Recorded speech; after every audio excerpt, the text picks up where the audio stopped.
kapuso, nagbabalik po kami dito sa Rosario, Batangas. Ang cute niyan, Lynn. At syempre pa, tuloy-tuloy pa rin po ang susubli dance ng ating mga kababayan dito po sa Rosario, Batangas.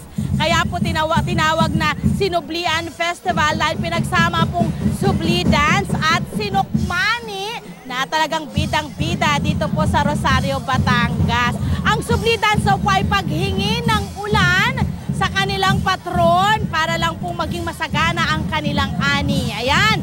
Okay, kanina nabanggit ko po sa inyo ang pwedeng lakbayin dito po sa Rosario, Batangas. Nandiyan po ang kanilang Santo Rosario Parish Church kung saan ipinangalan sa patron ng bayan ang Birhen ng Santo Rosario. Ayan, makikita nyo po yung church na yan, mga kapuso.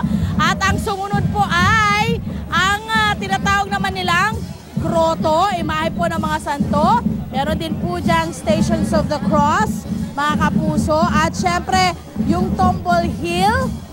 Okay, pinapakita pa rin po sa inyo dyan yung church. Church pa rin po ito.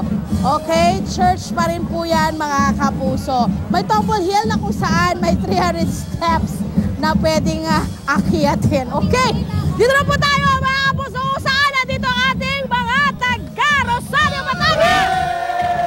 O, diba, bidang-bida ho kayo ng kanilang sinukmani na kung saan nakahilera rito. Yan, makikita ho natin. At syempre, ngayong umaga ito, I'm sorry, ay mga kasama natin ang 30 years nang gumagawa ng sinukmani. Wow! Siguro, ilang taon pa lang ho kayo nag-umpisa kayo? Ano po, 25. 25 years old. Parang mukha pa rin ho kayong bata ngayon. Ano? Mahirap pa na magawa ng sinukmani? Maalwan lang po. Ha? Maalwan lang po, madali. Maalwan lang eh. Maalwan lang, hindi madali. Ano pinakamahirap? Yung paghalo, no? Paghalo. Paghalo. Hindi kayo nagkakakulani sa kiligili. Ay, hindi po. Kaya na yan na. Expert na. Ayan, mga kapuso. Makikita nyo po ang ating mga panghalo ng ating sinukmani. Ay, meron pong gata, meron pong asukal, meron din pong sinaing na malagkit. Nay, anong tawag dito, Nay? Alatek. Alatek. Ito yung nanggaling sa ng nyog, no? Nilutong nyog. Ayan, mga kapuso. Okay, mula rito naman si Arn. Kumusta dyan, Arn? Alam mo ba? At taon-taon ay napupuno ang kali na ito ng mga sinukmani. Yun! Dahil iba't ibang grupo at individual ang naglalabas sa kanilang mga display dito. Correct. Kaya naman, ang pesta nito, Very good, Arn. Very good. Okay, bukod po sa sinukmani, syempre meron din pong puto.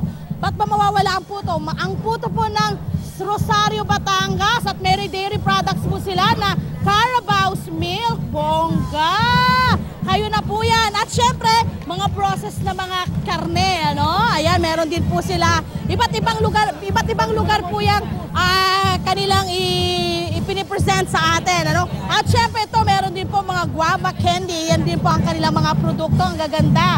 O, di ba? Meron din red lady na papaya. Ayan, meron din po sila. Bukod po dyan, syempre may mga produce din po silang agri products. Ayan, makikita nyo naman. Ano to, Nay? Kasaba. Grabe yung kasaba nila. Ang daming laman. Ang daming laman. Ayan, talaga mga giant ho ang inyong mga produkto. Mahirap po ba? Madali po bang magpalaki ng mga ganyan? Madali po. Madali po. Organic pa, bongga. Maraming salamat. Okay, mula naman dyan, syempre nandito pa rin po iba't ibang pasalubong. May ube, may sinukmani, may kalamay, ayan. At meron din pong saba, banana chips, ayan. Bongga, dami.